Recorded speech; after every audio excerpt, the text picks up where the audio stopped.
Hi guys. Well, welcome to Dallas. Thank you. I know you've been here before. I saw you at the Dallas Film Festival a couple years ago. Yeah. And then Girls was in the festival this year. Did you get to come It to was? that? I didn't even know that. Yeah, it was. No, I did not get to come to that. That's so awesome. Yeah, That's so cool. we love you both. Aw. Dallas. So a lot of people, are comparing the film to like Bridesmaids because of the whole like raunch comedy genre that is female oriented.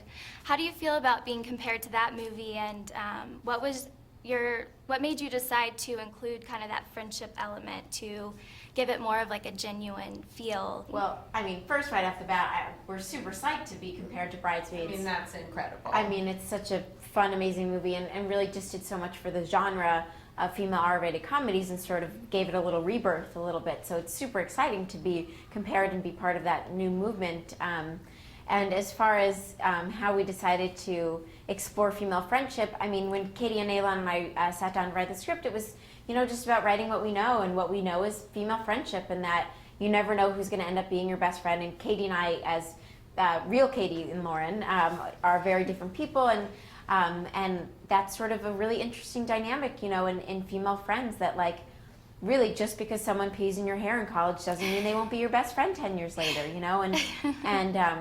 And I think both for us, and in a way with Bridesmaids, that the raunch part of it becomes the easy thing to talk about.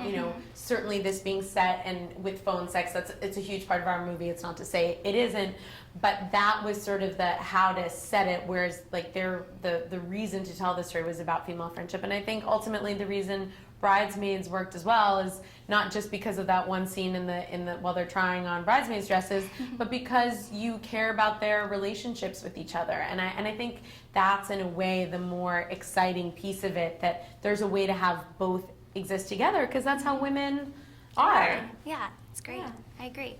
Well, kind of going off of that, what was it like for you to play Lauren's real life best friend, and how did you get into it? First of all, something that was really magical. Well, Katie, real life Katie, Katie calls me Movie Me. She's this tornado force of nature, energy and bravado and humor and vulnerability, and so it was really exciting to have a character that was inspired by her. It's not like their biopic or anything, right. but we had we just instantly, like, Lauren and Katie wrote me this beautiful letter when I first got the script, and it felt like they got me, which was just so amazing. And then we just completely hit it off and have become very close friends since. And it's it was a very special experience to be able to work together and have these characters, and us personally have this really kind of great dynamic together. I agree. So I have to ask about the phone sex dialogue. I know that Katie was actually a phone sex operator at one point, so I'm sure you got a lot of the content from that, but where else did you kind of pull this from, and was it really scripted out, or did you ad-lib a lot of it? A combo of all of that. I mean, yes, Katie did run a phone sex line out of her college dorm room, and it was. I didn't know that these calls were necessarily what was being said on them. No, I mean, this is not a documentary of Katie's experience or a documentary of phone sex. This is just, for entertainment and fun. And so, in writing the calls, the whole goal was just to make people laugh and to excite them with hilarity, not with raunch or sexiness. And so, and then as far as like when we actually shot them, obviously we had these incredible comedians come and play those callers, so it was important to really let them run with it and have so much fun. And we have over an hour of footage for each of those calls, and only used whatever, a minute or so in the movie. And so it was great to be able to let them run with it and improvise and come up with stuff. And Seth Rogen, who we did the 2-on-1 with, this was also her husband, which I feel really honored that I'm potentially the only person to have ever had a three-way with them. But for instance, it was not written in the script that he was an airplane pilot. Okay. That whole thing came from the location that we got. That they looked at the picture of the bathroom and said, all right, we have this location, what could this be? And he was like, how about I'll be a pilot? Yeah, it was like 3 days before shooting, and it was like, okay, this is where we're shooting, what's it gonna be? And so when we shot our side of it, we didn't even know that that's what he was going to do. And that was kind of how a lot of the calls went, that we stayed. We shot our side first. We would say pretty scripted, but do a lot of vamping to a lot leave of room. general moaning. Yeah, like, oh yeah, that feels good. I like that. I'll lick it. And then they sort of went off the rails. Did it take you guys a while to get used to I mean, obviously you're wonderful actresses, but was it kind of weird at first?